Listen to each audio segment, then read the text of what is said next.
मुंबई से जुड़ा हुआ एंटीलिया केस से जुड़ा हुआ प्रधानमंत्री नरेंद्र मोदी से देवेंद्र फडणवीस ने मुलाकात की है। सचिन वाजे मामले को लेकर ये मुलाकात हुई। डिटेल देवेंद्र फडणवीस ने दी है। और इस बैठक में केंद्रीय मंत्री अमित शाह के साथ नरेंद्र मोदी भी मौजूद थे और तीनों नेताओं के बीच करीब 45 मिनट तक बैठक चली है। और सूत्रों के हवाले से यह खबर आ रही है कि आज देवेंद्र फडणवीस एंटीलिया मामले में, मनसुख हिरेन मौत मामले में कोई बड़ा खुलासा मीडिया के सामने कर सकते हैं। देवेंद्र फडणवीस जो पहले ही दिन से लगातार सवाल उठा रहे हैं, चाहे वो विस्फोटक रखी हुई स्कॉर्पियो कार मुकेश अंबानी के घर के बाहर मिलना हो, सचिन वाजे का सबसे पहले पहुंचना हो, या फिर मनसुख हिरेन की मौत के मामले में जो एक के बाद एक खुलासे हुए।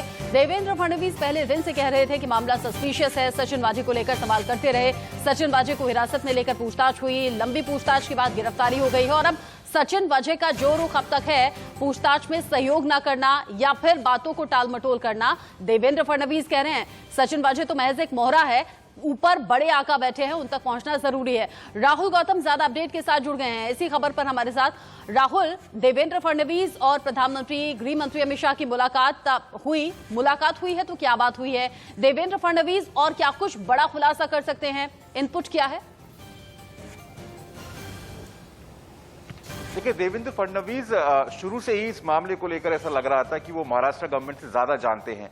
आपको याद होगा कि किस तरीके से उन्हीं ने सबसे पहले इस पूरे मामले में खुलासे करने शुरू किए। उन्होंने सबसे पहले सचिन वाजे के ऊपर उंगली उठाई और अब ये जो मुलाकात हुई है प्रधानमंत्री नरेंद्र मोदी, देवेंद्र फडणवीस और अमित शाह की, उससे आप मान के चलिए कि जो महाराष्ट्र की जो राजनीति है उसके अंदर जल्द ही कोई भूचाल आ सकता है।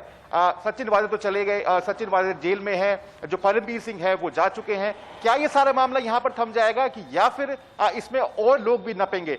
मैं आपको बता दूं, आपको याद होगा कि कुछ दिनों पहले संजय राउत शरद पवार से मिले थे।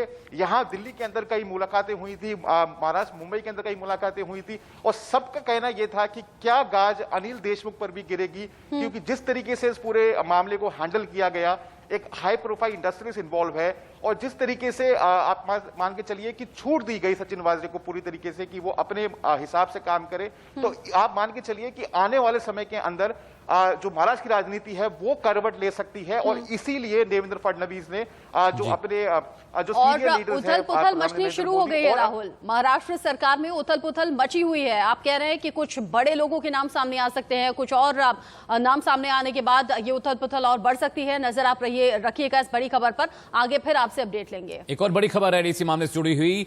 एनआईए को अब एक और मर्सिडीज स्कोडा कार की तलाश है। इससे पहले एक ब्लैक रंग की मर्सिडीज मिली थी जिसका मालिक सचिन वाजे था।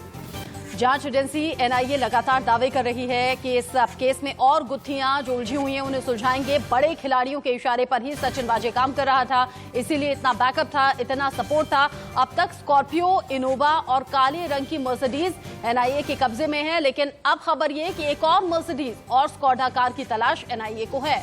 और इसी बड़ी खबर पर बातचीत के लिए रुख करते हैं मुंबई का मेरे सहयोगी श्वेता मेरे साथ जुड़ रही हैं। श्वेता, कल का दिन बहुत उथल पुथल भरा रहा। एनआईए सचिन वाजे को उन तमाम इलाकों में ले गई और वहां पे सीन को रिक्रिएट करने की कोशिश की गई। यह भी कहा गया कि पीपी किट पहने जो शख्स था वो वाजे हो सकता है। फिर एक और थ्योरी आई कि नहीं, वाजे तो कुर्ता पजामा पहने हुए थे। अभी फिलहाल एनआईए के पास एक इनोवा गाड़ी है, इसके अलावा एक मर्सिडीज कार भी एनआईए के पास है जो कहा जा रहा है कि वो जो गाड़ी थी वो ऑलरेडी वाजे चला रहे थे। अभी नया ताजा अपडेट क्या है और आज किस तरह से पूछताछ आप होती देख रही हैं? नेशनल इन्वेस्टिगेशन एजेंसी की प्रोब में पहले तो 3 गाड़ियां पकड़ी गई हैं। सबसे पहले ये तीनों गाड़ियां जो सीज कर ली गई हैं, ये एपीआई सचिन वाजे से जुड़ी हुई हैं। अब एनआईए को तलाश है एक नई ब्लैक मर्सिडीज कार की, जिसके ओनर अभी भी सचिन वाजे ही बताए जा रहे हैं।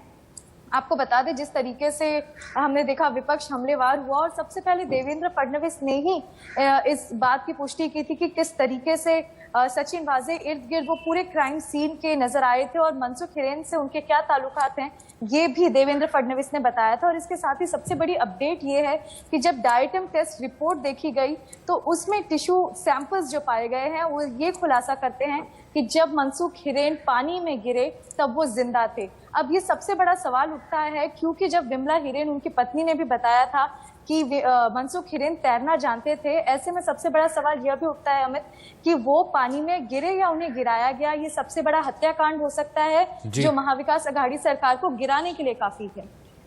जी श्वेता, बहुत बहुत शुक्रिया इस अपडेट के लिए। राहुल, आपका भी शुक्रिया, आप दिल्ली से जुड़े थे। तो आज का दिन बेहद उथल पुथल वाला रहने वाला, क्योंकि एनआईए आज तमाम इलाकों में जाकर दोबारा से सीन का रिक्रिएशन करेगी और आज भी एटीएस के बड़े अधिकारियों से पूछताछ हो सकती है। इंटीलिया केस से जुड़ा जो भी अपडेट होगा आगे आप तक पहुंचाएंगे।